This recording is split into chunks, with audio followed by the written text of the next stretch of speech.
Adoption en France du projet de loi sur la santé. Le système du tiers payant est généralisé et le paquet de cigarettes neutres instauré pour la première fois dans le pays. La visite du Premier ministre irakien à la Maison-Blanche. Il réclame plus de soutien financier et militaire à Washington pour lutter contre l'État islamique. Et puis un an après l'enlèvement de 276 lycéennes par Boko Haram au Nigeria, on reste sans nouvelles de la plupart d'entre elles. Mais la mobilisation contre l'oubli reste forte.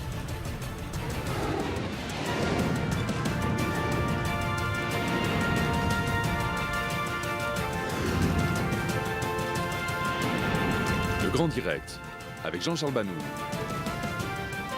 Bonsoir à tous. Il s'agit d'un projet de loi majeur qui met en application les promesses de campagne de François Hollande. L'Assemblée nationale vient d'adopter tout à l'heure le projet de loi sur la santé qui comporte plusieurs mesures phares, comme la généralisation du tiers payant ou bien l'instauration d'un paquet de cigarettes neutres. Léa Berdugo. Après 15 jours de débat, l'examen de 57 articles et plus de 2400 amendements, la loi Touraine a été adoptée à l'Assemblée. Principale mesure, la généralisation du tiers payant. C'est le point qui a cristallisé l'opposition de la droite et des médecins. Promesse de campagne de François Hollande, la dispense d'avance de frais lors d'une consultation médicale va donc se faire progressivement. Aujourd'hui réservée uniquement aux bénéficiaires de la couverture maladie universelle, la CMU, elle devrait devenir un droit pour tous les assurés d'ici fin 2017. Autre volet emblématique de cette loi, la lutte anti-tabac. La mesure phare est sans aucun doute le paquet de cigarettes neutres, standard et sans logo. Il devrait être mis en place mi-2016 et cela malgré l'opposition de l'industrie du tabac et des buralistes. Parmi les autres mesures, l'interdiction de fumer dans un véhicule en présence d'un mineur, la prohibition de la cigarette électronique sur un lieu de travail clos, dans les écoles ou dans les transports en commun. La loi va également instaurer l'expérimentation des salles de shoot, dont le terme officiel est salle de consommation de drogue à moindre risque. Ces lieux seront destinés aux toxicomanes pendant 6 ans après l'ouverture de la première salle. Parmi les autres mesures emblématiques, l'instauration d'un droit à l'oubli pour les anciens malades du cancer. Objectif qu'ils ne fassent plus l'objet d'exclusion en matière d'assurance ou d'emprunt. Également mise en place la suppression du délai de réflexion de 7 jours imposé aux femmes souhaitant une interruption volontaire de grossesse. L'Assemblée nationale a créé en outre un nouveau délit visant à réprimer l'incitation à la maigreur excessive, délit puni d'1 an d'emprisonnement et de 10 000 € d'amende. Prochaine étape, l'examen du texte au Sénat en procédure accélérée. Il devrait être adopté d'ici fin juillet. Alors, il y a eu encore des manifestations de médecins, notamment devant l'Assemblée nationale aujourd'hui. C'est dire si cette loi fait débat. Bonsoir, Léa Berdugo. Elle est loin, très loin de faire l'unanimité. Ah oui, c'est le moins que l'on puisse dire. Mais à la différence de la loi Macron, cette fois, les socialistes sont tous unis autour de ce projet de loi. Mais alors, à droite, ce projet est totalement rejeté. Le texte a été qualifié de tous les noms. Pour un député UMP, il est long, touffu, compliqué, mal préparé, a-t-il dit, rien que cela. Alors l'un des éléments les plus contestés, vous l'avez dit, c'est la généralisation du tiers payant, impossible à appliquer selon certains. Nicolas Sarkozy dénonce un texte qui va conduire à une forme de déresponsabilisation de l'assuré social. Éric Woerth, député UMP et ancien ministre, est catégorique. On est sur des solutions qui sont des pis-aller. Donc c'est une mauvaise loi, c'est comme la loi Macron, c'est des lois ponctuelles où on va faire des trucs ici, des trucs là. C'est le contraire d'une réforme cohérente. Alors, le parti centriste UDI a également rejeté le texte. Le député Arnaud Richard a déclaré que le texte passe sous silence tous les grands défis de notre système de santé. Il a aussi dénoncé le volet sur l'interruption volontaire de grossesse qui abolit, on l'a vu, le délai de réflexion de 7 jours imposé aux femmes. Alors on parle maintenant de la gauche qui, elle, ne désespère pas. Ah non, pas du tout. À gauche, on défend bec et ongle sa loi sur la santé. Marisol Touraine a affirmé qu'il y aurait un avant et un après la loi, que ce texte allait changer la vie de tous nos concitoyens. Alors pour certains députés PS, cette loi s'attaque aux inégalités territoriales et porte un véritable marqueur de gauche. Alors l'opposition, vous l'avez rappelé, est encore très importante, notamment avec cette manifestation de professionnels de la santé devant l'Assemblée. Alors Bruno Leroux, président du groupe socialiste au Parlement, a une solution pour calmer les ardeurs. Et je pense maintenant que pour vaincre toutes les résistances, il faut qu'elles se mettent en application le plus vite possible. Et comme ça, les médecins verront bien que ce n'est pas de la tracasserie supplémentaire, que ce n'est pas de l'administration supplémentaire, mais que c'est bien une capacité qui est donnée à nos concitoyens d'aller se soigner plus tôt. Et en cela rejoint la préoccupation de tous les médecins. Alors, il va maintenant falloir faire accepter cette loi auprès des professionnels, hein, Léa. Oui, qui sont encore très irrités. Le tiers payant, c'est le cœur de la contestation des professionnels de santé. Les chirurgiens, eux, ont protesté contre la suppression de leur syndicat. Les infirmiers ont contesté la suppression de leur ordre de leur côté. Alors, selon ces professionnels, eh bien, avec ce texte, ils n'auront plus le temps de soigner parce qu'il y aura énormément de tracasseries administratives. L'État sera branché sur leur compte, disent-ils. Encore ce matin, donc on a vu une quarantaine d'entre eux qui se sont rassemblés pour dénoncer l'intégralité du contenu du texte. Ils demandent carrément le retrait de la loi. Hors de question, a répondu Marisol Touraine. Merci Léa Berdugo. Alors justement, pour mieux comprendre l'impact qu'aura cette loi sur les professionnels de santé, on est en ligne avec le docteur Philippe Jory depuis Paris, médecin addictologue. Bonsoir docteur. Bonsoir. Alors, il y a du bon et il y a du moins bon dans cette loi. Parlons d'abord de ce qui vous touche en premier, c'est-à-dire dans votre métier. Qu'est-ce que vous contestez ? Est-ce que cette généralisation du tiers payant, qui est bonne, semble-t-il, pour les patients, est à ce point néfaste pour vous ? Je pense que le tiers payant généralisé, obligatoire, me semble impossible à faire. Je suis très surpris de voir qu'on fait une loi avant de faire une étude de faisabilité. Alors pour moi, la faisabilité, ça n'est pas possible. C'est quelque chose qui n'est pas faisable. Je vais vous donner un exemple. Actuellement, je ne suis pas contre le tiers payant. Je le fais à mes patients qui ont la CMU. 10% à peu près, j'ai 10% de ma patientèle. Et sur ces 10%, j'ai 10% qui n'est pas payé intégralement, déjà. Alors, imaginez sur 100% ce que ça va faire. C'est un transfert de charge, il faut le dire.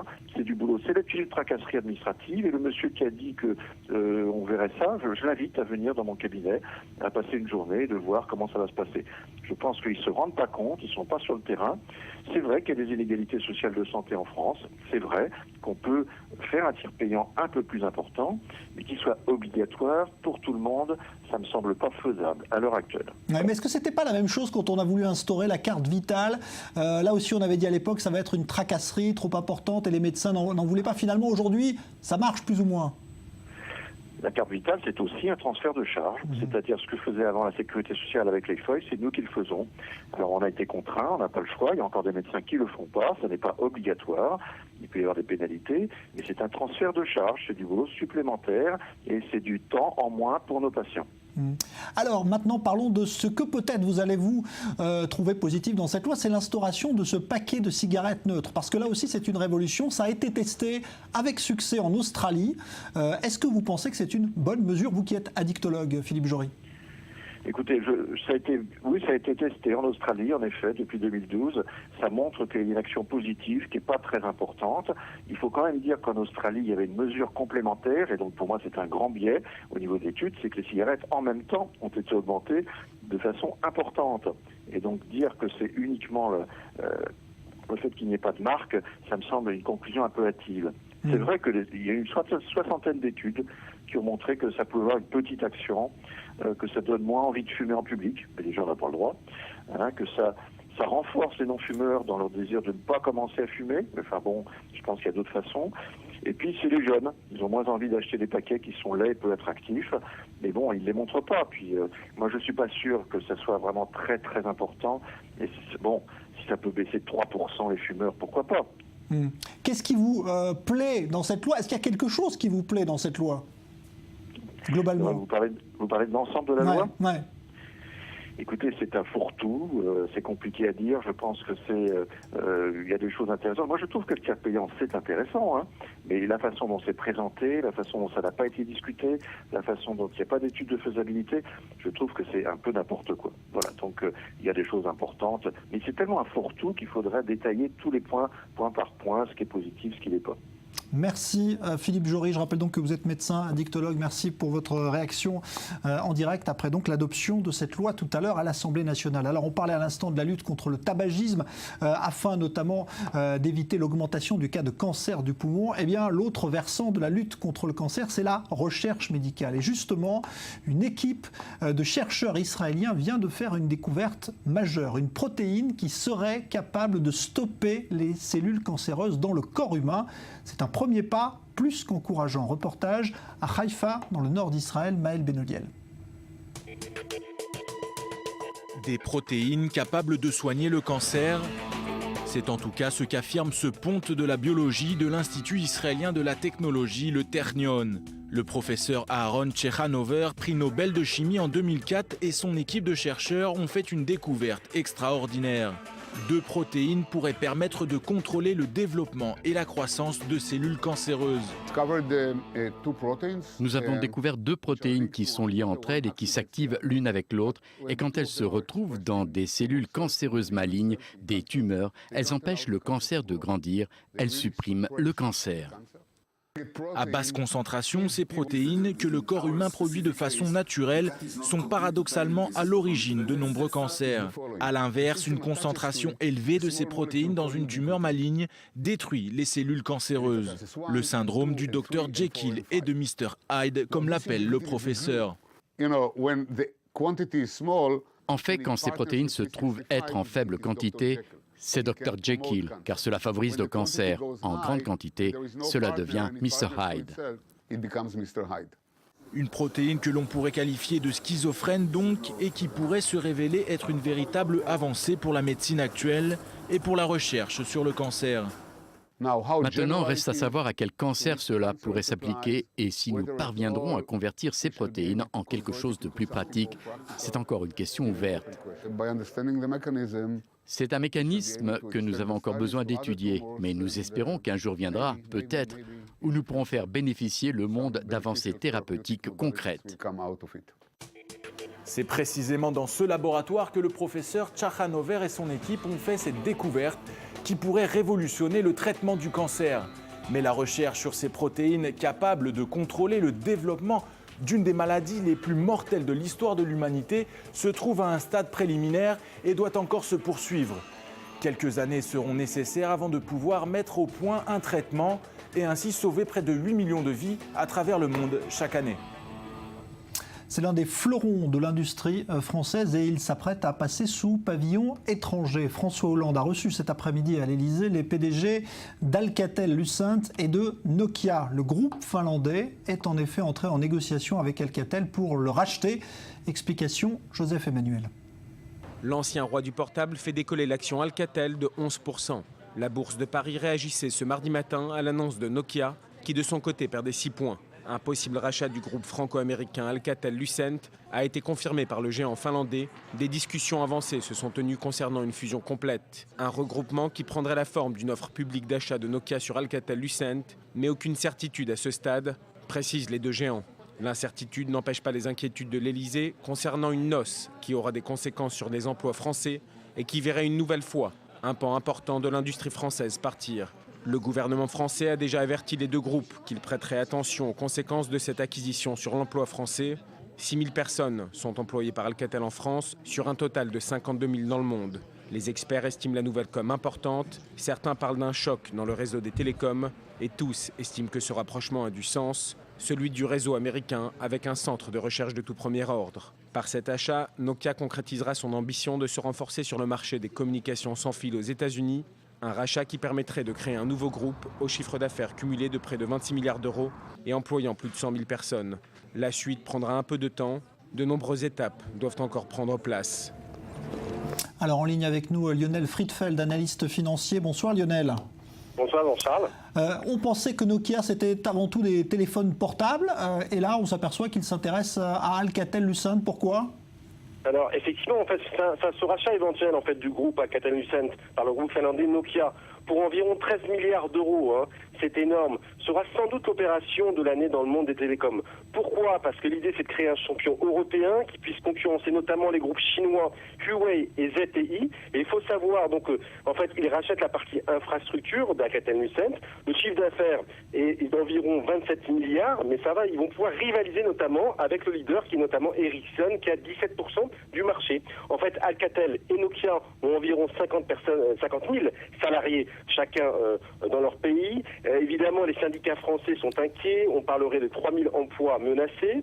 Cependant, cet après-midi, Emmanuel Macron, le ministre de l'économie, a annoncé, en fait, a donné en quelque sorte sa bénédiction pour créer le nouvel Airbus européen des télécoms. En effet, François Hollande a reçu à l'Élysée les patrons des gros groupes. Pour Alcatel-Lucent, en fait, cette fusion a du sens, notamment pour rester dans la course des grands équipementiers télécoms mondiaux. Alcatel avait déjà racheté Lucent, on s'en souvient en 2006, pour avoir une taille critique. De la part de Nokia, la fusion a plusieurs avantages en fait. Notamment, elle renforce sa position stratégique sur le marché chinois, puisque notamment il y a près de 1,3 milliard de Chinois qui utilisent les réseaux d'Alcatel-Lucent. Deuxièmement, elle permet de grandir face à son grand rival Ericsson. Il faut savoir que Nokia avait en fait complètement raté l'ère des smartphones et justement avait dû vendre son activité de mobile à Microsoft l'année dernière pour près de 5,4 milliards d'euros. Donc en fait, le groupe, notamment Nokia, va récupérer les gros contrats des opérateurs télécoms aux États-Unis, notamment avec Verizon et AT&T. Et donc, ce qui veut dire que Nokia donne notamment des preuves de sérieux au gouvernement français, puisqu'il a indiqué qu'il va faire de la France notamment son plus grand centre de recherche et développement. Et ça, c'est extrêmement intéressant. Comme vous l'avez mentionné, la bourse a vivement réagi. En milieu de séance, le titre a décollé de près de 14%. Le titre de Nokia à S&P à la bourse était en recul de 6%. En fait, les investisseurs pensent que c'est peut-être une proie qui est peut-être un peu trop grosse pour Nokia, et surtout, ils jugent un peu l'opération un peu trop risquée. Nous, en fait, Jean-Charles, on s'aperçoit simplement, en conclusion, une espèce de nouvelle doctrine politique, économique, industrielle française, sous la houlette de président Hollande et d'Emmanuel Macron, c'est-à-dire qu'ils essaient de pousser des champions européens de l'industrie. On s'en souvient quand même, il y a quelques semaines, ils avaient mis dans les bras Dailymotion, dans les bras de Vivendi, au détriment justement de l'opérateur télécom de Hong Kong, PCCW. Aujourd'hui, on essaye véritablement de créer un nouvel Airbus pour pouvoir justement, conquérir et surtout mieux concurrencer notamment les géants chinois dans les télécoms. Merci beaucoup. Donc Lionel Friedfeld, analyste financier. Un mot de politique pour signaler que c'est le député maire de Nice, l'UMP Christian Estrosi, qui conduira la liste de droite pour les élections régionales prévues les 6 et 13 décembre prochains dans cette région PACA qui va devenir sans doute la région phare de ces élections, puisqu'hier, on vous le rappelle, c'est Jean-Marie Le Pen qui avait renoncé à sa candidature au profit de sa petite fille Marion Maréchal Le Pen. Et justement, on attendait avec impatience la toute première réaction de la présidente du Front National, Marine Le Pen, qui ne s'était pas encore exprimée après cet épisode familial. Eh bien, elle a réagi aujourd'hui depuis le Parlement européen. Et vous allez voir, elle n'est pas d'humeur facile. Écoutez. Non mais écoutez, moi, j'ai indiqué quelle était ma position. J'ai considéré qu'il serait sage qu'il ne soit pas candidat. Je prends acte de sa décision. Le bureau politique du 17 déterminera donc quel sera le candidat en PACA, puisque nous avons 2 candidatures. Celle de Marion, dont il n'est pas un secret que je considérais qu'elle était la meilleure, et celle de Bruno Gollnisch. Le bureau politique se déterminera. Est-ce que Marion Maréchal a des chances en région PACA vraiment? A-t-elle les épaules pour la présidence de cette région? Écoutez, si elle n'avait pas les épaules, je n'aurais pas soutenu sa candidature, voyez-vous. Donc je pense qu'elle a tout à fait les épaules, d'autant qu'il y a en PACA toute une série de gens de très grande valeur, de très grande qualité, qui ont déjà des responsabilités, qui sont maires, qui sont sénateurs et conseillers municipaux d'ailleurs, et qui, bien entendu, formeront, si elle est désignée, son équipe. Est-ce que vous comptez voir Jean-Marie Le Pen aujourd'hui ou demain? De quoi je me mêle? Voilà, on a été agacé, il ne fallait pas poser la question. C'était il y a tout juste un an au Nigeria, 276 jeunes lycéennes étaient enlevées par les islamistes de Boko Haram dans le nord du pays. Certaines avaient réussi à s'échapper peu de temps après, mais malgré une mobilisation internationale, aucune trace de la plupart d'entre elles. Aujourd'hui encore, des rassemblements ont eu lieu pour qu'on ne les oublie pas. Julia Ganancia. Elle marche en hommage aux lycéennes enlevées par Boko Haram. 219 petites filles et adolescentes vêtues de rouge en tête de cortège et autant de panneaux portant le nom d'une des disparues. À Abuja ce mardi, l'incertitude demeure. Hier, je n'ai pas pu dormir. J'étais réveillée et je me demandais si les lycéennes de Chibok savaient que cela faisait 1 an qu'elles avaient été enlevées. Leur anniversaire est passé pour chacune d'entre elles et elles ont passé leur anniversaire avec leur ravisseur. Cela me rend triste, très triste. C'était le 14 avril, il y a 1 an jour pour jour. Le groupe islamiste Boko Haram prenait d'assaut l'internat de la ville de Chibok dans le nord du Nigeria. 276 lycéennes sont kidnappées. Depuis, une 60aine de filles ont réussi à s'échapper, mais le sort des 200 autres reste toujours inconnu. Le nouveau président du Nigeria, Muhammadu Buhari, avoue ne pas savoir si les filles de Chibok pourront un jour être secourues. Et selon Amnesty International, elles sont bien plus nombreuses aujourd'hui aux mains des djihadistes. Plus de 2000 femmes et jeunes filles ont été enlevées par Boko Haram depuis le début de l'année 2014. Elles ont été mariées de force à des combattants de Boko Haram. Elles sont leurs servantes et font leur ménage. Certaines ont été obligées de participer à des attaques de leur propre village. Pour l'ONG, il ne fait aucun doute, les dirigeants devront répondre de crimes de guerre et de crimes contre l'humanité.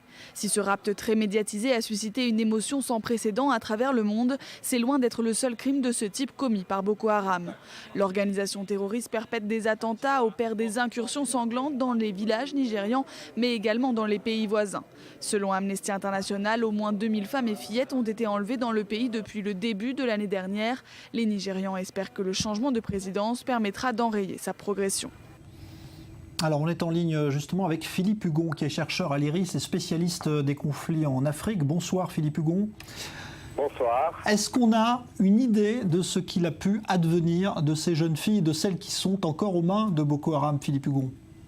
Non, écoutez, il n'y a pas d'informations précises. Il y a eu un déploiement important, notamment de drones américains qui ont cherché à les localiser. Ils n'y sont pas arrivés. Ce que l'on pense, c'est qu'elles ont été disséminées et donc elles ne sont pas regroupées comme elles étaient quand elles ont été kidnappées. Ceci étant, on ne sait absolument pas ce qu'elles sont devenues et le président le futur président Buhari a bien reconnu qu'il n'y avait pas d'informations. Et quant à ce qu'elles sont devenues depuis leur kidnapping il y a 1 an, elles ont vraisemblablement été recrutées dans les troupes les milices dans la secte de Boko Haram. Peut-être certaines ont-elles été mariées de force. Certains laissent entendre que certaines auraient disparu, mais on est vraiment dans le flou complet. Et il faut savoir que les États-Unis s'étaient largement mobilisés pour aider le gouvernement. Il y a eu des problèmes très, très compliqués entre les autorités nigérianes de Goodluck Jonathan et les États-Unis. Et donc, depuis, le gouvernement du Nigeria ne s'en est pas beaucoup préoccupé, c'est le moins qu'on puisse dire. Et donc, on est toujours aujourd'hui dans la totale incertitude. Ouais, quand vous dites ne s'en est pas préoccupé, ça veut dire que tout n'est pas mis en œuvre pour les retrouver. C'est un peu ça le problème. Si vous voulez, il y a à la fois le fait que d'abord, au départ, Goodluck Jonathan a mis beaucoup de temps à reconnaître l'importance de cet enlèvement. Il en a même douté au début. Ensuite, les actions qui ont été menées par l'armée nigériane ont été d'une très grande inefficacité. Les États-Unis ont donné un appui logistique essentiellement à base de drones localisés au Tchad, mais ça n'a pas donné beaucoup de résultats. Et comme je le disais, avec le temps, il y a eu de fortes tensions entre les États-Unis et le Nigeria, et donc ceci n'a pas arrangé, bien entendu, la possibilité d'intervenir à la fois par les voies aériennes, par les renseignements ou par l'infiltration au sol. Donc on en est au même point, je dirais, 1 an après cet enlèvement. Rapidement, Philippe Hugon, un mot sur la mobilisation internationale. Est-ce qu'elle vous semble suffisante, efficace ? Écoutez, je pense qu'elle a été au départ très spectaculaire, Mais il y a toujours un revers à cette mobilisation, c'est qu'au fond, ce qu'attend Boko Haram, comme ce qu'attend Daesh ou les Shebab, c'est qu'on parle d'eux.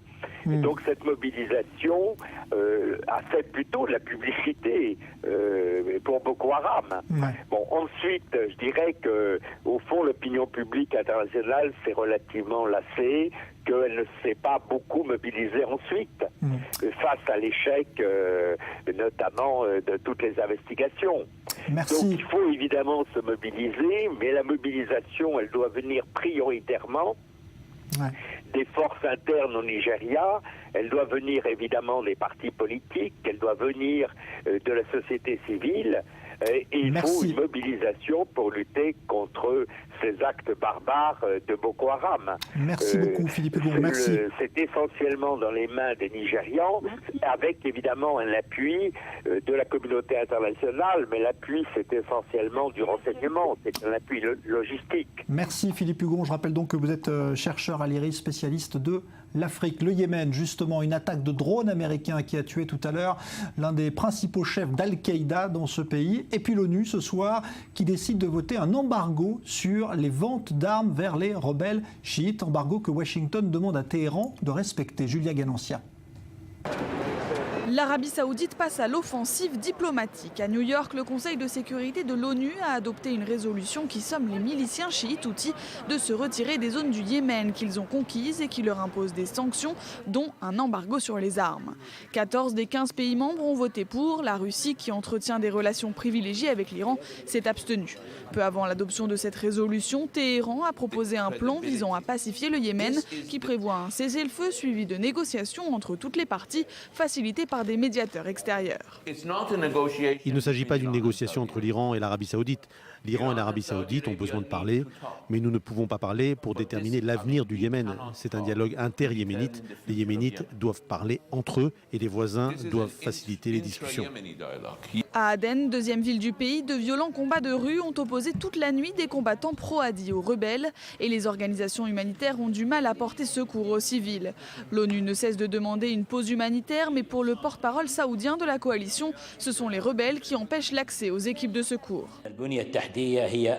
Nous cherchons à sécuriser les infrastructures pour pouvoir continuer à les utiliser.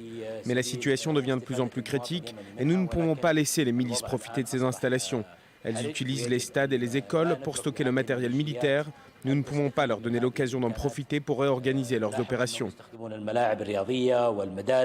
Aux intenses combats s'ajoutent des pénuries et un exode car la situation est devenue insupportable pour la population.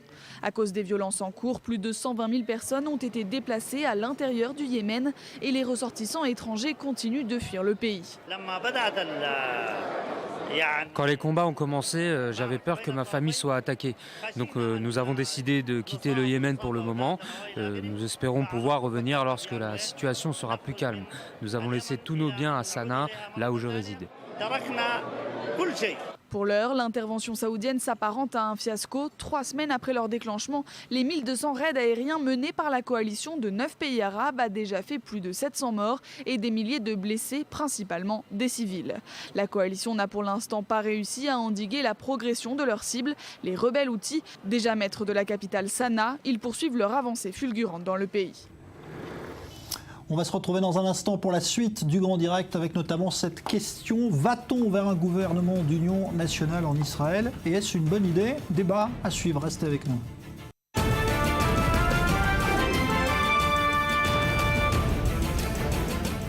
Adoption ce soir en France du projet de loi sur la santé. Le système du tiers payant est généralisé, ce qui signifie que les patients n'auront plus à faire l'avance des frais. Et le paquet de cigarettes neutres est instauré pour la première fois en France. Visite du Premier ministre irakien à la Maison-Blanche. Il réclame plus de soutien financier et militaire à Washington pour lutter contre l'État islamique. On en reparle dans une seconde. Un an après l'enlèvement de 276 lycéennes par Boko Haram au Nigeria, on reste sans nouvelles de la plupart d'entre elles. Mais la mobilisation contre l'oubli se poursuit.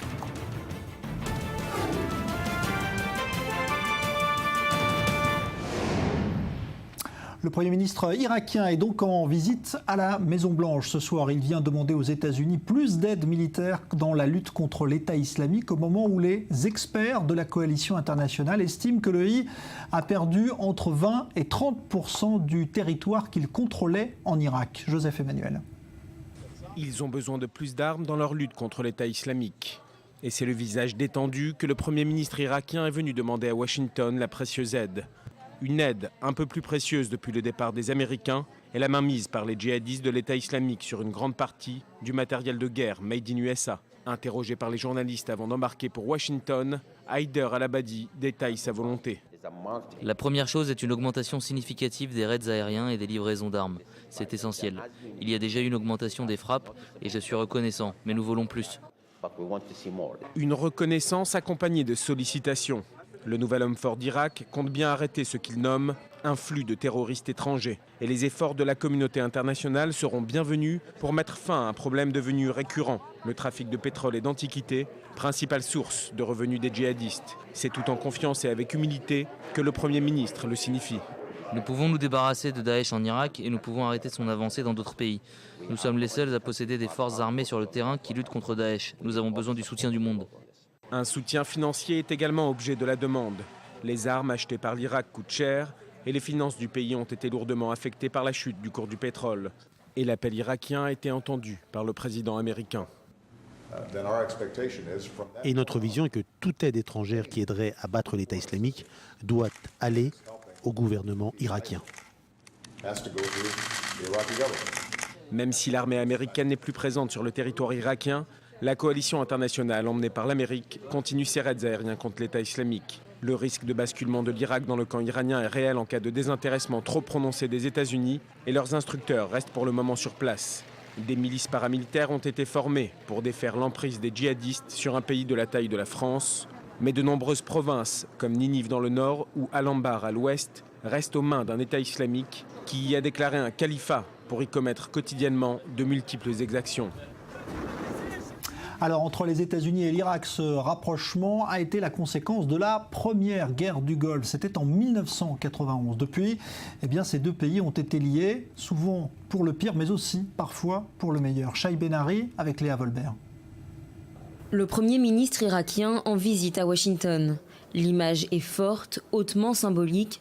Deux États déterminés à lutter ensemble contre la montée du terrorisme.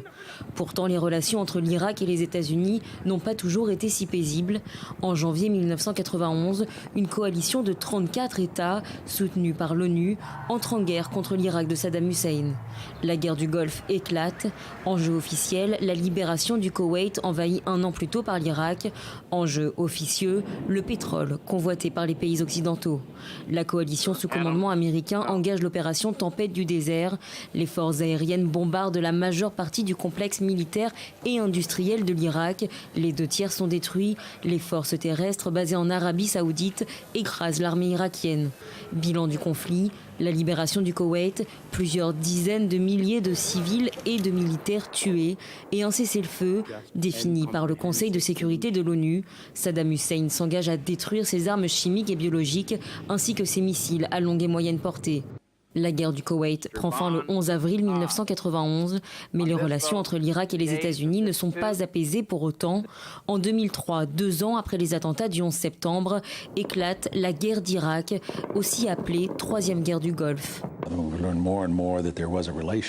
Nous avons de mieux en mieux appris qu'il y avait une relation entre l'Irak et Al-Qaïda qui remonte au début des années 90. Cette relation comporte entre autres des entraînements à l'arme biologique et chimique.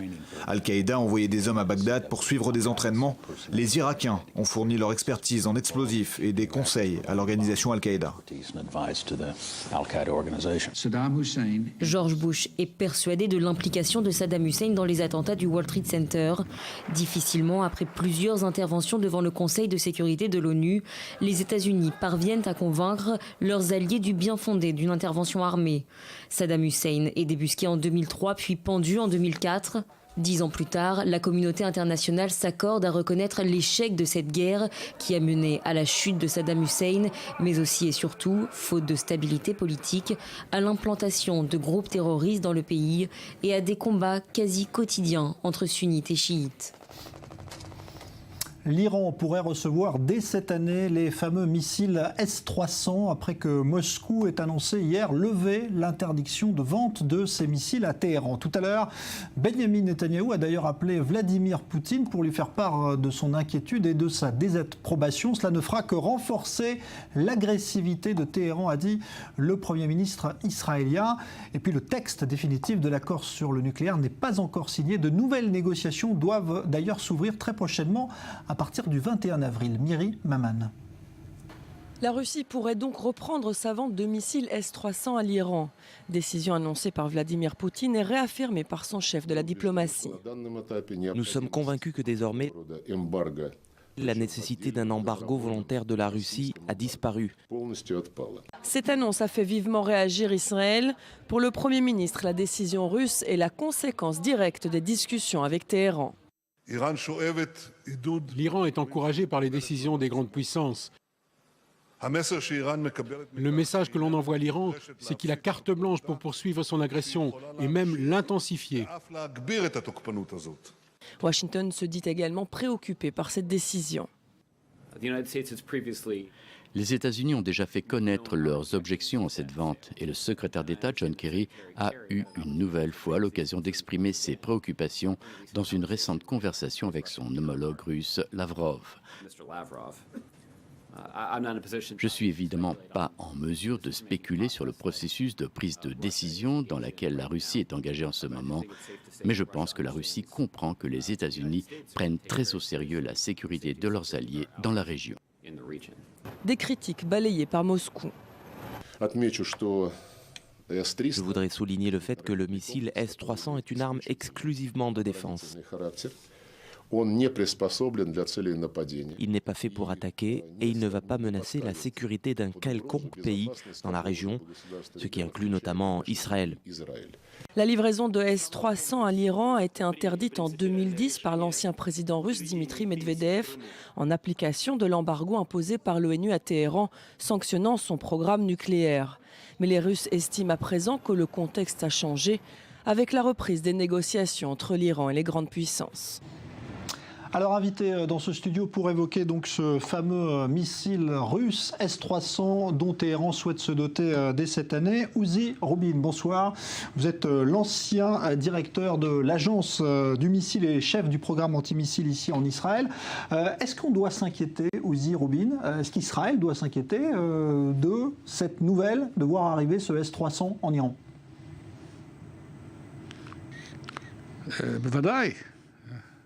Bien évidemment. Mais pourquoi Cela rajoute des moyens à l'Iran. Et ce sont des moyens qui menacent aussi bien Israël que les États-Unis. Et même les pays du Golfe. C'est une avancée pour les moyens antiaériens de l'Iran. Cela leur donne davantage de moyens et de confiance, de manière à faire face à des attaques contre leur territoire.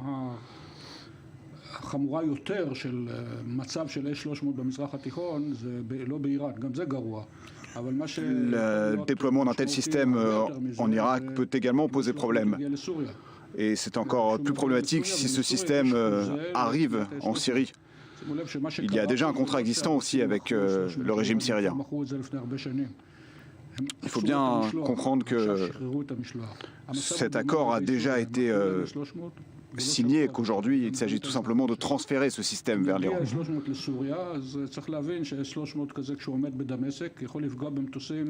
Il faut bien comprendre qu'un tel système à Damas, aux mains du régime de Damas, peut toucher des avions israéliens, et de là, il peut tout à fait être livré au Liban, aux voisins libanais. Et tout cela peut arriver entre les mains du Hezbollah et poser également un problème de sécurité.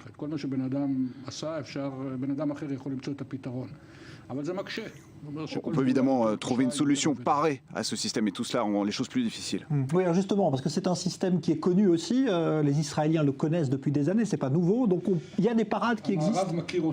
Les Occidentaux le connaissent, d'au moins deux endroits.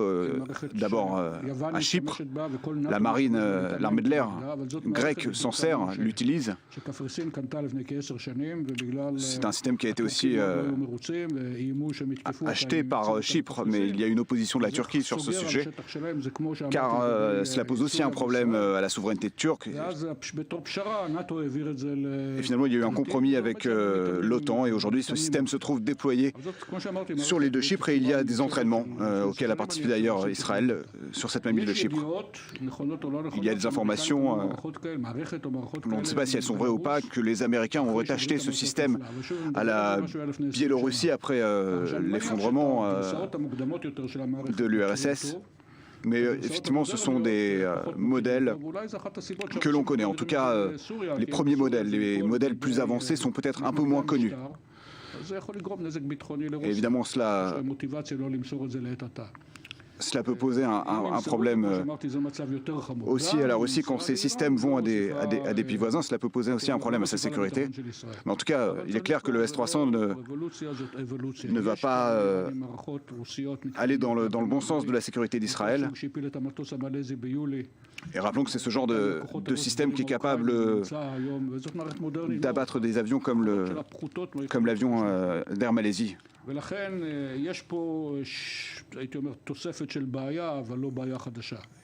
Il y a donc un nouveau problème, mais ce n'est pas un problème tout à fait nouveau. Rapidement, il nous reste une minute, mais c'est un système redoutable militairement, c'est quelque chose qui a fait ses preuves, qui est efficace. C'est un système extrêmement efficace contre l'armée de l'air, mais c'est encore un problème qu'on peut résoudre. C'est un petit peu l'équivalent du Patriot russe. Mais c'est un modèle, je dirais, plus avancé, avec davantage de capacités, plus polyvalent que le système américain Patriot. On a vu d'ailleurs le Patriot à l'épreuve sur le Golan syrien quand Israël a battu un avion du régime. Merci beaucoup pour ces précisions d'un expert en la matière, Uzi Rubin. Merci, vous êtes l'ancien chef du programme antimissile israélien. Merci d'avoir été notre invité. Merci à vous. Bonsoir. On parle politique à présent. La presse israélienne fait état aujourd'hui d'une rencontre discrète qui aurait eu lieu entre Netanyahou et Herzog, le chef de l'opposition. Même si cela reste démenti officiellement, la piste d'un gouvernement d'union nationale reste très chaude. Maxime Pérez. Yitzhak Herzog a-t-il secrètement rencontré le Premier ministre Benjamin Netanyahou? C'est cette rumeur qui pourrait déterminer la formation d'une nouvelle coalition. Le chef travailliste a beau démentir l'information, il semble que de plus en plus, l'option d'un gouvernement israélien d'unité nationale fasse son chemin. À en croire des sources au sein du Likoud, Benjamin Netanyahou se serait résigné à établir une coalition plus large, devant les difficultés à s'entendre avec ses partenaires traditionnels, nationalistes ou orthodoxes, qui revendiquent d'importants ministères. Encore faut-il qu'Yitzhak Herzog parvienne à convaincre les militants de son parti, très franchement hostiles à être le faire-valoir d'un gouvernement dirigé par la droite israélienne. Une pétition en ce sens aurait d'ailleurs été adressée à Yitzhak Herzog, signée par 200 membres des jeunesses travaillistes. Derrière ce marasme politique, des progrès auraient pourtant été enregistrés ces dernières heures. Sur Twitter, le chef du foyer juif Naftali Bennett a confirmé des avancées sérieuses, laissant entendre qu'un accord définitif pourrait intervenir dans les prochains jours. Des avancées, il en serait aussi question avec Aryeh Deri, le chef du parti Chasse, à qui Benjamin Netanyahou serait prêt à céder le ministère des Transports. Une nomination qui promet de faire grincer des dents, à commencer par le centriste Yair Lapid, opposé au retour au premier plan d'un homme qui, il y a quelques années, croupillait en prison pour corruption. Alors, est-ce une hypothèse réaliste? Est-ce une bonne idée que ce gouvernement d'union nationale? On va en parler tout de suite avec deux invités, un pour le Likoud et un pour l'Union sioniste. Bonsoir Meir Dahan, vous êtes membre donc de l'Union sioniste, et bonsoir à vous Amir Weitman pour le Likoud. Alors, c'est vrai qu'on en était très loin quand on avait vu les résultats des élections. Et aujourd'hui, est-ce qu'on est proche ou pas de ce gouvernement d'union nationale, à votre avis? Écoutez, pour être tout à fait franc, vraiment en toute sincérité, je crois que personne ne le sait vraiment.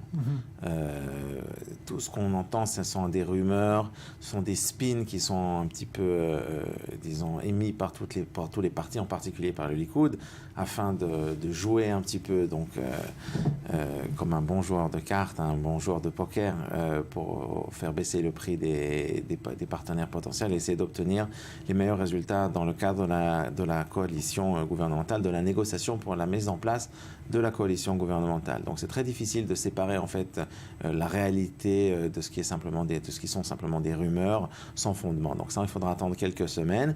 Maintenant, il faut quand même dire qu'à mon avis, ceci étant dit, la possibilité théorique d'un gouvernement d'union nationale est là. Et là, en effet, un gouvernement d'union nationale présente aussi des avantages, des désavantages et des avantages. Et c'est évidemment le rôle du Premier ministre que de trancher entre ces deux options. Mais Erdogan, pourtant, on se rappelle qu'Herzog avait bien dit, quand il avait reconnu sa défaite, je vais dans l'opposition. Il n'était pas question de venir participer à un gouvernement. Je pense qu'il était sérieux dans ce qu'il a dit, et je pense que c'est ce qu'il pense aujourd'hui toujours.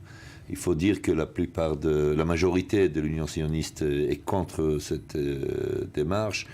Il faut voir que ces rumeurs sont normales, elles sont normaux. C'est que le fait qu'il n'y a toujours pas de gouvernement, ça laisse toutes les options sur la table.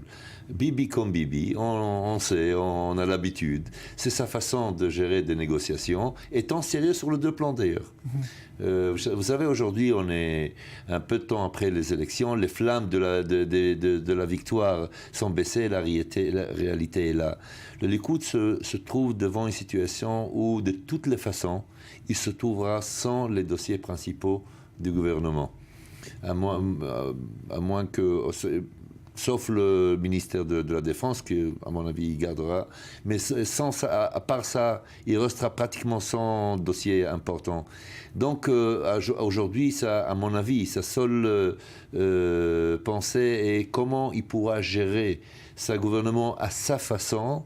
Quelle sera la meilleure solution de le faire? À mon avis, il est un peu effrayé de se trouver avec ce gouvernement de droite pour très longtemps, qui ne restera pas très longtemps d'ailleurs, à mon avis. À votre avis, le Likoud sera affaibli dans un gouvernement, qu'il soit d'union nationale ou d'ailleurs avec la droite qui a des revendications, la droite nationale comme on l'appelle?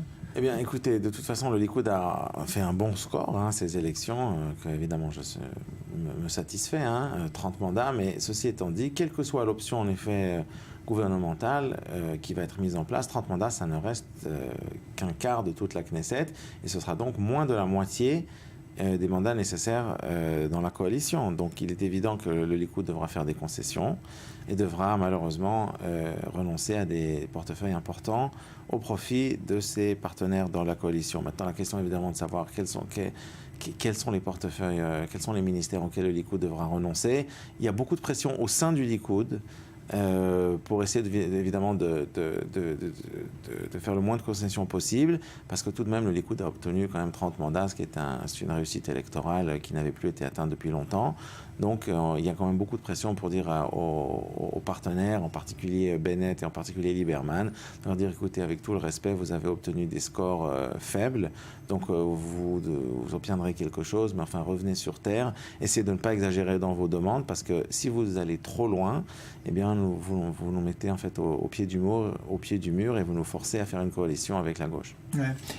Il faut voir que tous les partenaires possibles, que ce soit de droite ou peu importe, arrivent aujourd'hui avec beaucoup d'expérience et de la façon de gestion de Netanyahou. Et aujourd'hui, on voit Kahlon, on voit Bennett, on voit toutes les parties, comment ils mènent la négociation. Il ne laisse plus une seule possibilité pour lui de faire la manipulation qu'il a dû faire ces 6 dernières années. Donc, il se trouve aujourd'hui, comme le dit bien Amir, au pied du mur, et les possibilités ne sont pas grandes. Et je l'ai déjà dit sur ce plateau, malheureusement, on se trouvera ici devant des élections dans 2 ans. Il n'y a pas un gouvernement qui peut tenir là de ce qu'il est sorti des urnes. Le gouvernement ne tiendra pas. Vous savez, et qu'il aura un gouvernement de droite tel qu'il se présente possible aujourd'hui. Je ne vois pas comment il peut gérer la situation sur le plan mondial. Sur le plan social, il y a de grandes chances que ça marchera, et on espère d'ailleurs, peu importe de quel côté on l'espère.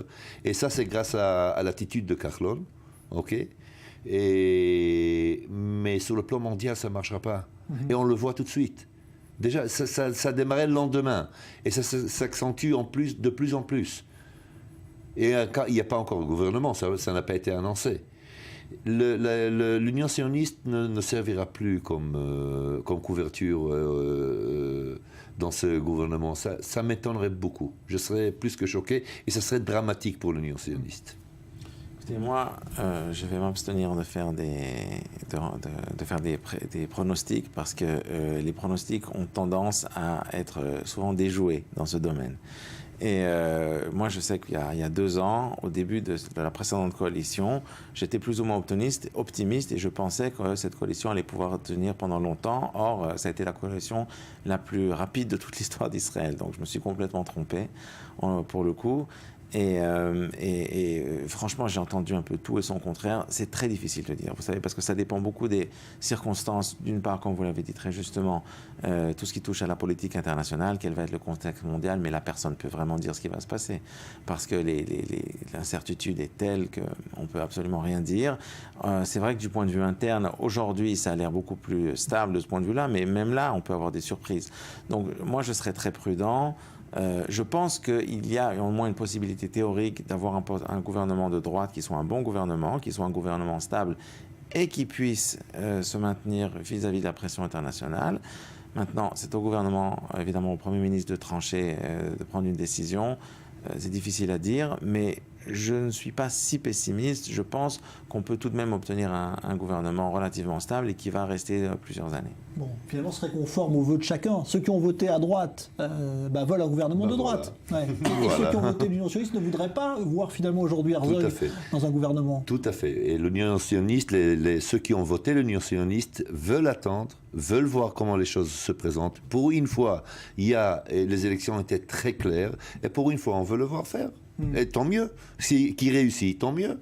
Ouais. C'est pour le bien d'Israël. Moi, je suis tout à fait d'accord. Moi, j'ai un problème un petit peu avec ces gouvernements d'union nationale, en fait, sempiternels, où plus ou moins il n'y a jamais de décision. Il n'y a jamais véritablement quelqu'un qui est au pouvoir. Parce qu'en fait, quand on a toujours l'union nationale, en réalité, tous les politiciens refusent de prendre leurs responsabilités pour la politique qui est menée, parce que c'est jamais eux, c'est toujours quelqu'un d'autre. Donc, je pense que c'est une bonne chose d'avoir une décision aux élections. Et je pense que c'est en effet une bonne chose d'avoir un gouvernement qui soit le plus homogène possible, afin de mener une politique qui soit la plus homogène, la plus cohérente possible, afin d'essayer d'emmener Israël dans une direction qui est la direction qui est voulue par le Likoud, une direction, disons, nationale, avec une politique étrangère qui soit forte sur le domaine de la sécurité vis-à-vis de nos voisins, d'une part. D'autre part, en termes de politique interne, je pense qu'on peut véritablement mener, espérons-le, une vraie politique libérale de libéralisation de l'économie israélienne qui permettra un marché plus dynamique, plus compétitif, qui permettra une baisse des prix, de donner du pouvoir d'achat aux citoyens israéliens. C'est ce que le peuple israélien a besoin aujourd'hui, c'est de voir sa qualité de vie augmenter. Et je pense que si on y arrive, eh bien le Likoud et les partis de droite en finiront par en bénéficier, et ce sera bien pour Israël. Vous savez, on a eu un rapport de l'habitation. La première réaction a été, de la part d'un Premier ministre de 6 dernières années, que c'est à cause de l'ancien Premier ministre Olmert et à cause du nouveau ministre du Trésor Lapid. Et au milieu, les 5 ans au milieu, c'est rien du tout. Aujourd'hui, ça n'a plus place, cette attitude. Aujourd'hui, il devra avoir une politique claire et assumer toute la responsabilité sur tout ce qu'il fait. On lui souhaite que du bien, beaucoup de réussite, et on est là au cas d'échec. Eh ben on verra si votre pronostic d'élection anticipée rapide se vérifie. Merci Meir Dahan, merci à vous Amir Weitman. En tout cas, il ne reste plus que quelques jours avant de constituer ce fameux gouvernement. Voilà, quelques jours qui vont être prolongés. Qui vont être prolongés, il y a le droit à une prolongation effectivement. Merci à tous les deux. On parle football, prolongation justement, début ce soir des quarts de finale de la Ligue des Champions avec une affiche qui va rappeler la finale de l'an dernier. C'est le derby madrilène entre l'Atlético et le Real favori, Lise Barenbaum. Derby de Madrid ce soir en Ligue des Champions. L'Atlético affronte le Real en quart de finale aller. Un remake de la finale de l'an passé qui avait vu les merengues l'emporter en prolongation. C'est oublié maintenant, c'est du passé. Nous sommes concentrés sur le présent, sur ces quarts de finale face au Real Madrid. Ça va être un très beau match pour les supporters et nous espérons gagner cette fois-ci. Les hommes de Carlo Ancelotti ne sont pas les favoris ce soir. Les deux adversaires se connaissent par cœur. C'est leur 11e affrontement en 2 ans. Des rencontres qui profitent souvent à l'Atlético. Les Colchoneros restent sur 6 matchs sans défaite avec 4 victoires. Les joueurs du Real se sont inclinés en Supercoupe d'Espagne, 2 fois en championnat et se sont fait éliminer de la Coupe du Roi par leurs rivaux madrilènes. Le cinglant 4-0 infligé il y a 2 mois n'est pas pour rassurer la Casablanca. Mais l'entraîneur de l'Atlético reste prudent. Je ne me fie pas aux dernières rencontres, je sais que ce sera un match différent, un nouveau match. Un quart de finale n'a rien à voir avec le championnat ou une finale de C1. Ça va être un match formidable avec beaucoup d'intensité chez les deux équipes. Je pense que ce sera comme la finale de la Copa del Rey il y a 2 ans. Dans leur stade, ils avaient vraiment joué très fort. Le Real Madrid reste sur 3 victoires de rang en Liga face à Grenade, au Rayo Vallecano et à Eibar. Cristiano Ronaldo y a inscrit 7 buts, dont un spectaculaire quintuplé contre Grenade. Les Rouges et Blancs ont beau avoir gagné contre la Real Sociedad et Cordoue, ils viennent de Calais avec un nul contre Malaga. L'Atlético est une superbe équipe. Ce sont des combattants qui se battent très dur. Nous ne pensons pas à nos défaites contre eux. Je pense qu'aujourd'hui, ce sera complètement différent. Pour Carlo Ancelotti, l'entraîneur du Real, le match sera un combat. Lui qui considère Diego Simeone comme l'un des meilleurs entraîneurs du monde. Nous ne sommes pas obsédés par la victoire face à l'Atlético. Nous voulons arriver en demi-finale. C'est seulement en finale qu'on perd ou qu'on gagne. Notre but n'est pas de battre l'Atlético, mais de gagner notre 11e trophée de Ligue des Champions. Les joueurs de l'Atlético sont souvent des hommes des grands soirs, surtout dans leur enceinte du stade Vicente Calderón. Avec un Antoine Griezmann en grande forme et 50 000 spectateurs acquis, l'avantage psychologique n'est pas à minimiser. Voilà, et l'autre match ce soir, c'est Juventus-Monaco. Et puis on vient de l'apprendre, le président du club de foot de Lyon en France vient d'être suspendu. 2 matchs de toute fonction pour des tweets jugés offensants. C'est une première donc pour des tweets qu'un dirigeant se voit suspendu. On va se retrouver dans un instant avec une loi qui fait débat en France, la loi qui doit renforcer les pouvoirs de services de renseignement pour lutter contre le terrorisme. Et puis les sorties cinéma de la semaine, ce sera avec Laetitia Lorraine. Restez avec nous juste après la pause.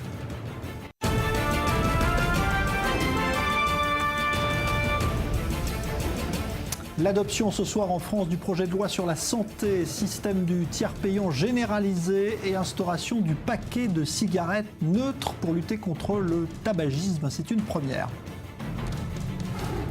La visite du Premier ministre irakien à la Maison-Blanche, il réclame plus de soutien financier et militaire à Washington pour lutter contre l'État islamique en Irak. 1 an après l'enlèvement de 276 lycéennes par Boko Haram au Nigeria, on reste sans nouvelles de la plupart d'entre elles, mais la mobilisation contre l'oubli s'est poursuivie aujourd'hui.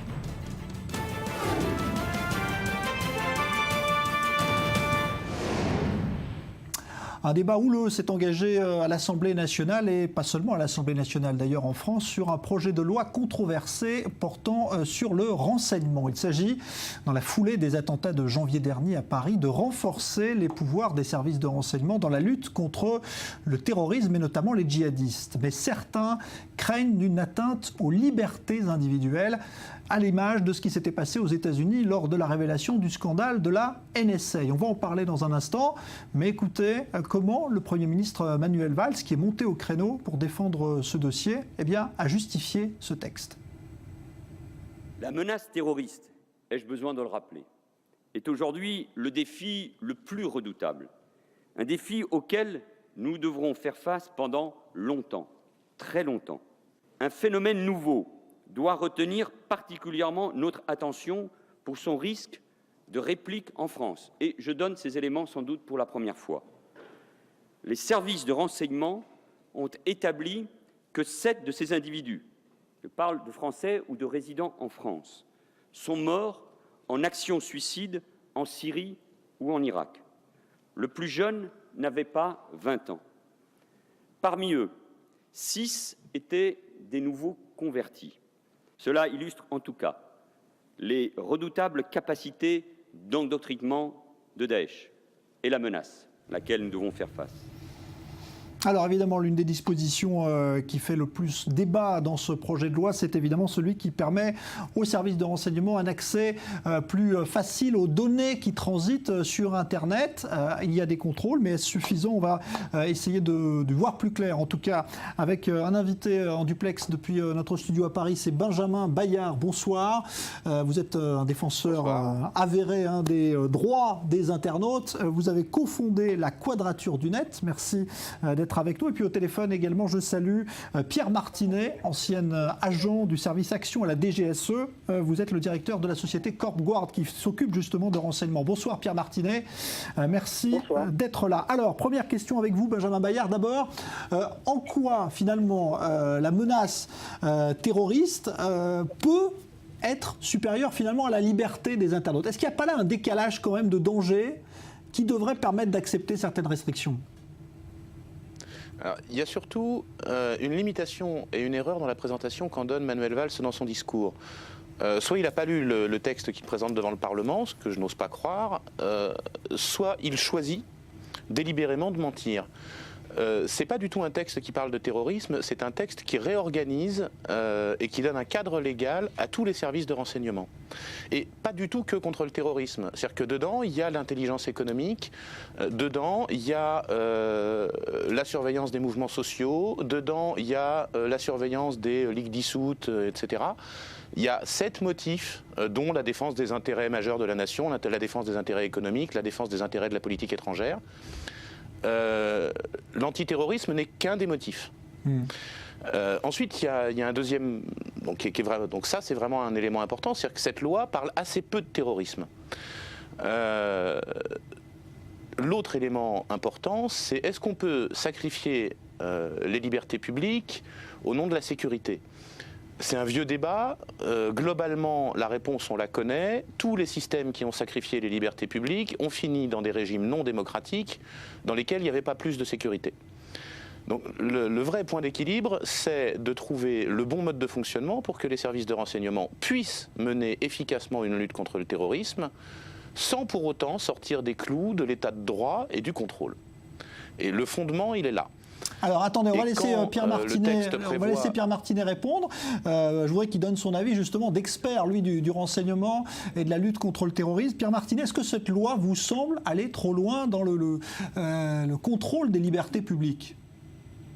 Écoutez, je suis assez stupéfait de ce que j'entends, parce que, en fait, pour essayer d'avoir une vision un peu plus globale de la situation, c'est que le peuple français est un peuple schizophrène. En fait, après les attentats, on est prêt à sacrifier beaucoup de choses. On demande beaucoup de prévention. On se demande pourquoi les services de renseignement, pourquoi les services de police ne sont pas assez efficaces. Mais quand on essaye de trouver une loi ou essayer de trouver des moyens pour prévenir ces attentats, on refuse. Donc, qu'est-ce qu'on fait? Donc la question est qu'est-ce qu'on fait? C'est très simple d'être contre tout, mais si on n'a aucune proposition derrière, on n'avance pas. Alors, la loi qu'on essaye de faire voter en France, c'est pour essayer justement de légaliser ce qu'on fait depuis très longtemps. Je fais une différence entre les services intérieurs et les services extérieurs. Les services intérieurs, tout est réglé par la justice, par les lois, tout est cadré. Jusqu'à présent, il y avait une inertie telle qu'on laissait passer beaucoup de choses et on aurait pu, s'il y avait eu un cadre légal, un code juridique, on aurait pu éviter certains attentats. On aurait pu éviter un Mohamed Merah, on aurait pu éviter un Koulibaly ou un Kouachi. Sauf que aujourd'hui, c'est les services de renseignement intérieur qui sont sur le terrain sont pris entre le marteau et l'enclume. Et dès l'instant où on est sur le terrain, on a besoin de réactions rapides, plus que rapides. Et bien souvent, les gens qui sont contre ça ne connaissent absolument rien de ce qui se passe sur le terrain. Et on a vraiment besoin aujourd'hui d'une liberté pour empêcher ces actions terroristes. Alors moi, je suis quand même étonné de penser que d'entendre penser que les citoyens, enfin que les policiers passent leur temps à enfreindre les lois, passent leur temps. En fait, les policiers, quand ils se lèvent, ils se disent pas, tiens, je vais espionner le citoyen français pour le plaisir de l'espionner. C'est pas comme ça que ça se passe en réalité. On a besoin vraiment de liberté sur le terrain. On a besoin de pouvoir faire notre travail sans avoir en permanence une épée de Damoclès au-dessus de la tête, parce que les gens qui s'engagent dans ces services, ils s'engagent pour des causes nobles et pour défendre le citoyen français. Benjamin Bayard, là-dessus, qu'est-ce que vous répondez ? Ça, c'est un des volets de la loi que nous ne contestons pas, en fait, qui est de définir et de donner un cadre légal aux services de renseignement. On peut chipoter quelques détails, mais globalement, ce volet-là de la loi, il est bon, il donne des moyens convenables aux services de renseignement, il apporte quelques garanties que n'apportaient pas les mécanismes précédents, et ça, c'est plutôt bon. Et puis, il y a un autre volet de la loi qui, pour faire simple, revient à donner le droit aux services de renseignement de poser des boîtes noires chez les opérateurs et chez les hébergeurs Internet pour tout écouter et détecter les comportements suspects. Et ça porte un nom, c'est de la surveillance généralisée. Ça ne peut présenter qu'un seul intérêt, qui serait de détecter des gens qu'on n'arrivait pas à détecter avant. Or, ce que nous montrent les derniers attentats en France, c'est que nos services de renseignement sont efficaces. Ils ont détecté. Mera, il était détecté, il était connu des services, il était fiché, il était surveillé. Donc le problème n'est pas dans la détection. Donc donner des moyens supplémentaires de surveillance de la totalité de la population pour détecter ne sert à rien. C'est juste de la surveillance de la population. En revanche, les services ont besoin de moyens. Pourquoi est-ce que les tueurs de Charlie Hebdo n'ont pas été suivis? Parce que quand ils ont déménagé à Reims, dans le département, il n'y avait pas assez de moyens. Il n'y avait pas les effectifs, il n'y avait pas le matériel.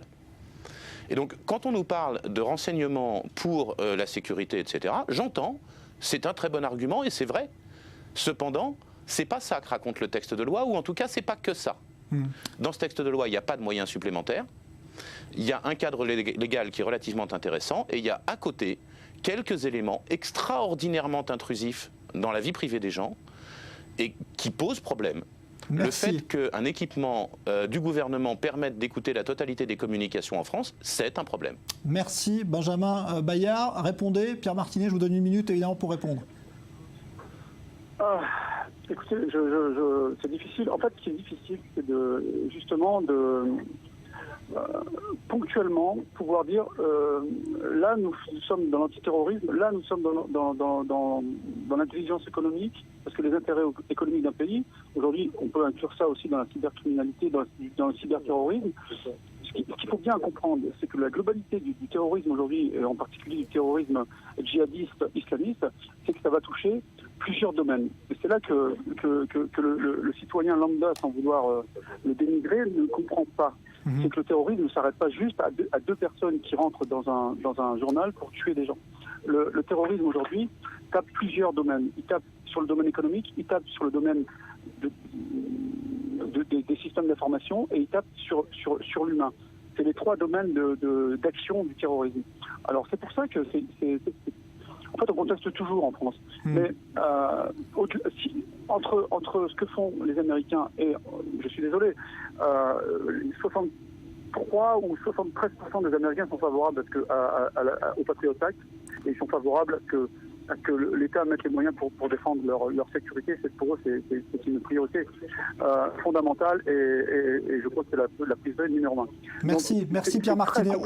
On reparlera de ce sujet, c'est promis, vous viendrez en débattre tous les deux parce que c'est évidemment très intéressant. Merci en tout cas à vous, Benjamin Bayard, depuis Paris. Merci donc à Pierre Martinet pour cette loi sur le renseignement qui est encore en discussion. Ce sera demain sur i24 News, c'est à ne pas manquer, c'est un événement que vous propose le Culture Mag de Valérie Abécassis, une interview de Serge et Beate Klarsfeld, les célèbres chasseurs de nazis, réalisés par leur fils, l'avocat Arnaud Klarsfeld. Extrait. Et quand tu étais à Beyrouth pour intervenir pour les otages juifs, tu avais peur? En principe, j'arrivais à Beyrouth, j'étais quand même pas très rassurée, parce que quand j'étais à l'hôtel, j'ai entendu dans la rue des jeeps qui passaient, et des jeunes qui tiraient avec leur fusil dans l'air. Donc j'étais quand même plus ou moins en danger, bien entendu. J'ai eu contact avec un journal où j'ai mis justement l'annonce que je me propose comme otage pour faire libérer les juifs à Beyrouth. Mais non, c'était quand même, j'ai passé 3 semaines là-bas.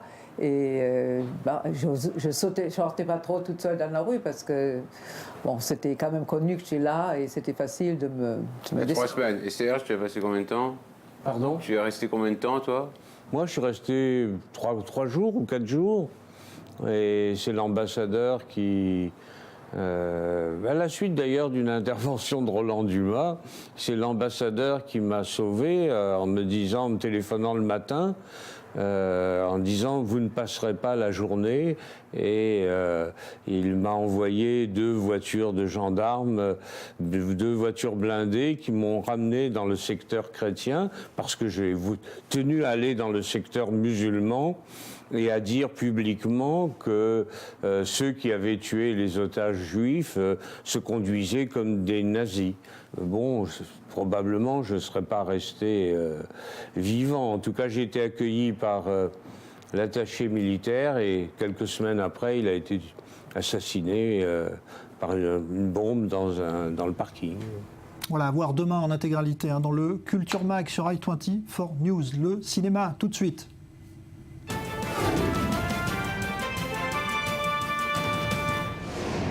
Et chaque semaine, donc les sorties cinéma, ce sera avec vous, Laetitia Lorény. Bonsoir. Bonsoir Jean-Charles. On y va, il y a beaucoup de films à voir cette semaine. Oui, j'ai pas eu j'ai pas pu faire de sélection, pas de top 3. Du coup, j'ai choisi 6 films à voir absolument. C'est pas grave, ça en fait un pour chaque jour de la semaine, avec un panel de films venant d'un peu partout. On va commencer par Enfant 44, qui est une adaptation du livre du même nom. C'est inspiré de la vie réelle et la traque du serial killer André Chikatilo, qui était surnommé l'éventreur de Rostov. Il a été arrêté en 90, il a été exécuté en 94 après avoir été reconnu coupable du meurtre et de la mutilation de 52 femmes et enfants en Russie soviétique au début des années 50. Un casting assez incroyable avec Tom Hardy, Gary Oldman entre autres. Un film très attendu. Il est aussi produit, ce film, par Ridley Scott, qui est notamment réalisateur de Gladiator, avec Russell Crowe, et ça me fait la transition avec l'aventure de la semaine qu'il ne faut pas manquer, qui a été réalisé par ce Russell Crowe. C'est son premier film en tant que réalisateur. Ça s'appelle La promesse d'une vie. Il incarne dans ce film le rôle principal, celui d'un homme prêt à tout pour retrouver ses 3 fils en Turquie, 4 ans après la bataille des Dardanelles. C'est en 1919. On va passer au film pour rigoler un petit peu. Jean-Charles, je sais que vous aussi, vous aimez bien rigoler au cinéma. Et bien là, les Français vont être servis avec ces 2 très grosses productions françaises. D'abord, Robin des Bois, La véritable histoire, avec Max Boublil et Géraldine Nakache. Et puis, Les Gorilles, avec Joe Star et Manu Payet. Voilà donc pour les comédies de la semaine. Il y a bien évidemment du drame au milieu de tout ça. Un autre film français qui s'appelle En équilibre. C'est quand une rencontre qui peut bouleverser une vie plus que n'importe quel autre événement. C'est ce qui va se passer dans ce film avec Albert Dupontel, qui joue un homme à qui un grave accident va empêcher tout espoir de remonter à cheval. Il va faire face à Cécile de France, qui elle incarne la personne en charge pour la compagnie d'assurance qui s'occupe du dossier de cet homme brisé. Merci, voilà pour le programme donc de cette semaine. Vous reviendrez mardi prochain. Merci Laetitia Lorény. Le temps de signaler la disparition de ce chanteur très célèbre, en tout cas pour cette chanson que vous allez fredonner peut-être en l'écoutant. Il s'appelait Percy Sledge, il avait 73 ans, il a succombé à un cancer. C'était When a Man Loves a Woman. Je ne peux pas vous la chanter aussi bien que lui, donc je m'abstiens, mais il est mort aujourd'hui, donc une pensée pour lui. On va se retrouver dans un instant avec l'invité du Grand Direct. À tout de suite.